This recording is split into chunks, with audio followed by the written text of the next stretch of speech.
नमस्कार दोस्तों, स्वागत है आपका न्यूज वाले में। मैं रोशनी आज आपके लिए लेकर आई हूँ 10 मिनट में देश और दुनिया की 50 बड़ी खबरें जिन पर बनी रहेंगी आज सबकी नजरें। आम आदमी पार्टी सांसद संजय सिंह ILBS में भर्ती। संजय सिंह से मिलने के लिए उनके मां और बेटे ILBS अस्पताल पहुंचे हैं। संजय सिंह लीवर से जुड़ी बीमारी के लिए इलाज के लिए ILBS अस्पताल में भर्ती हैं। अस्पताल में उनके लीवर की बायोप्सी की गई है। इस जांच के बाद रिपोर्ट के आधार पर आगे का इलाज होगा।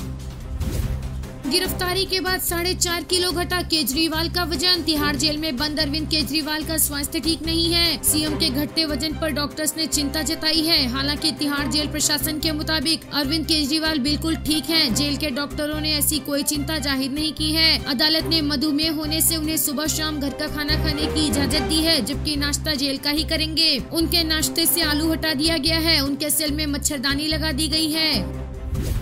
केजरीवाल के समर्थन में 7 अप्रैल को देश भर में सामूहिक उपवास करेंगे आम आदमी पार्टी नेता। गोपाल राय ने कहा कि फर्जी आरोपों के आधार पर एक एक करके आम आदमी पार्टी के नेताओं को गिरफ्तार करवाया गया। उन्होंने कहा कि कल सुप्रीम कोर्ट से संजय सिंह को जमानत मिलने के बाद स्पष्ट है कि जो बात कही जा रही थी कि बिना किसी सबूत और प्रमाण के झूठे आरोप लगाकर ये गिरफ्तारी हुई है। हम लोगों से ये भी अपील करते हैं कि जो लोग सीएम अरविंद केजरीवाल की गिरफ्तारी के खिलाफ हैं और लोकतंत्र को बचाना चाहते हैं और इस देश से प्यार करना चाहते हैं, वे भी अपने घरों, गांवों, ब्लॉकों पर सामूहिक उपवास कर सकते हैं। पूर्व प्रधानमंत्री मनमोहन सिंह राज्यसभा से रिटायर। खड़गे ने चिट्ठी लिखी, अब आप सक्रिय राजनीति में नहीं होंगे, लेकिन आपकी आवाज जनता के लिए लगातार उठती रहेगी। संसद को आपके ज्ञान और अनुभव की कमी खलेगी। ये एक युग का अंत है। श्रीलंकाई मंत्री बोले, कच्चा थीवू पर भारत से बात नहीं हुई, लौटाने को कहा तो जवाब देंगे। बीजेपी ने कहा था द्वीप वापस लेने की कोशिश जारी। आरोप लगाया था कि इंदिरा सरकार ने 1974 में भारत का ये द्वीप श्रीलंका को दे दिया था। ताइवान में 25 साल का सबसे तेज भूकंप, तीव्रता 7.5, 4 की मौत, कई इमारतें जमींदोज, कई जगह लैंडस्लाइड, 91,000 घरों में बिजली नहीं। फिलीपींस, जापान तक लगे झटके। संजय सिंह को जमानत मिलने के बाद सौरभ भारद्वाज का बीजेपी पर हमला। कहा केंद्रीय जांच एजेंसी के पास कोई सबूत नहीं है, ईडी बकवास कर रहा है। प्रवर्तन निदेशालय भारतीय जनता पार्टी का अंग है, जांच में नाम पर नाटक चल रहा है। पीएम 10 साल सत्ता में रहे, इसके बावजूद देश का क्या हाल है, इस बात को जनता जानती है। पीएम मोदी जी बताएं उन्होंने देश के लिए क्या किया। पाकिस्तान बोला, भारत हथियार बढ़ा रहा, इससे साउथ एशिया को खतरा, हम पर अचानक हमला कर सकता है। एक्शन नहीं लिया तो तबाही की वजह बनेगा। भारत ने कोल्ड स्टार्ट जैसी युद्ध लड़ने की नीतियां अपनाई हैं, जिससे पाकिस्तान पर अचानक हमले का खतरा बढ़ गया है।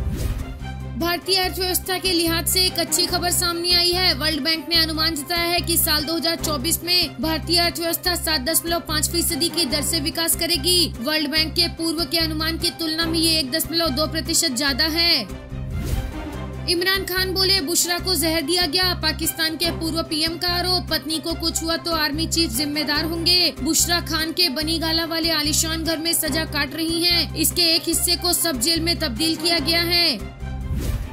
जेपी नड्डा बोले, हमने धारा 370 को धराशायी कर दिया। भाजपा के कार्यकर्ता आज सफलता की बात नहीं करते, बल्कि वोटों के अंतर की बात करते हैं कि कितने मार्जिन से जीतेंगे। भाजपा के लिए ऐसी पार्टी है जिसने कहा था कि एक देश में 2 विधान, 2 निशान, 2 प्रधान नहीं रहेंगे।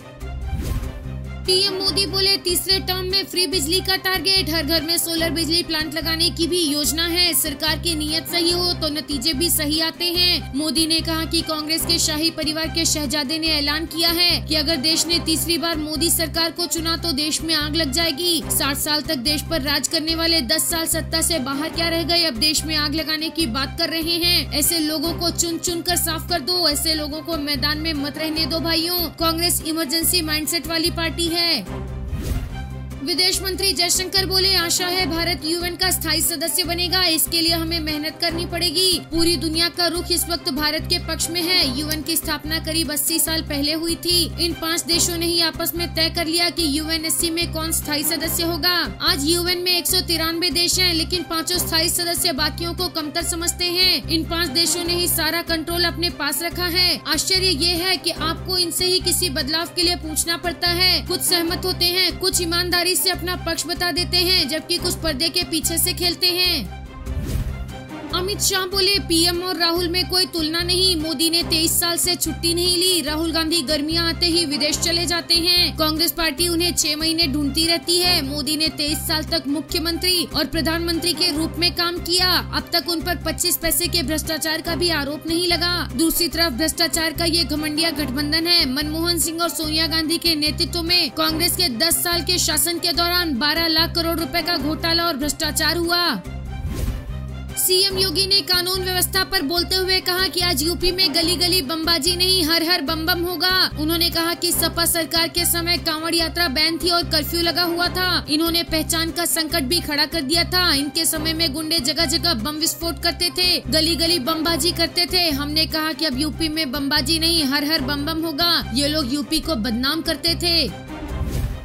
सीएम योगी ने कहा यूपी में कानून व्यवस्था चुस्त दुरुस्त है क्योंकि अपराधी और माफिया ध्वस्त हैं। हमने इनको पस्त किया है तो यूपी में बेटी और व्यापारियों के साथ साथ पूरा प्रदेश दंगा से मुक्त हो गया, जो कार्य कभी नहीं हो पाया था। मोदी जी के 10 वर्ष के कार्यकाल में जमीनी धरातल पर होते हुए देखा है। नए भारत का दर्शन हम कर रहे हैं। एक ऐसा भारत जिसमें सुरक्षा है तो समृद्धि भी है, जिसमें नौजवान के लिए आजीविका है तो आमजन की आस्था के लिए सम्मान भी है, जहाँ पर कर्फ्यू तो पूरी तरह बंद हुआ है लेकिन कांवड़ यात्रा धूमधाम से ले जाने के लिए तैयारी भी चल रही है। पीएम मोदी बोले भाजपा मतलब विकास और समाधान, कांग्रेस का मतलब देश की हर बीमारी की जड़। तीसरा टर्म ऐतिहासिक फैसलों वाला होगा। मोदी ने कहा कि ये पहला चुनाव है जब भ्रष्टाचारी मिलकर भ्रष्टाचार पर हो रही कार्रवाई रोकने के लिए रैली कर रहे हैं। कांग्रेस गठबंधन देश के लिए, अपने परिवार को बचाने के लिए चुनाव लड़ रहे हैं। आप देश की कोई बड़ी समस्या देखेंगे तो उसकी जड़ में कांग्रेस पार्टी ही नजर आएगी। 7 दशकों तक देश में गरीबी रही, डिफेंस टेक्नोलॉजी में दूसरे देशों की तरफ देखना पड़ा, ये सब कांग्रेस की वजह है। मोदी ने कहा वो कहते हैं कि मेरा परिवार नहीं है इसलिए मुझे भ्रष्टाचार की जरूरत नहीं है। उनका परिवार है तो क्या भ्रष्टाचार करने का लाइसेंस मिल जाता है क्या? मोदी ने कहा कि बहुत कुछ हुआ होगा लेकिन 10 साल में जो हुआ वो सिर्फ ट्रेलर है। भाजपा सरकार का तीसरा कार्यकाल ऐतिहासिक निर्णयों वाला होने वाला है। कांग्रेस ने देश को डरा कर रखा कि राम मंदिर का नाम लिया तो देश जल जाएगा, आग लग जाएगी। भव्य राम मंदिर बना, दीपक जले और कहीं आग भी नहीं लगी। शरद पवार ने कहा इस सरकार ने दिल्ली के सीएम, झारखंड के सीएम को गिरफ्तार किया है और विभिन्न राज्यों के कई नेताओं को भी जेल में डाल दिया है। ये कार्रवाई लोकतंत्र और संविधान पर हमला है, इसे बचाना हमारी जिम्मेदारी है। आपको हमारा वीडियो पसंद आया हो तो लाइक, शेयर और सब्सक्राइब करना ना भूलें।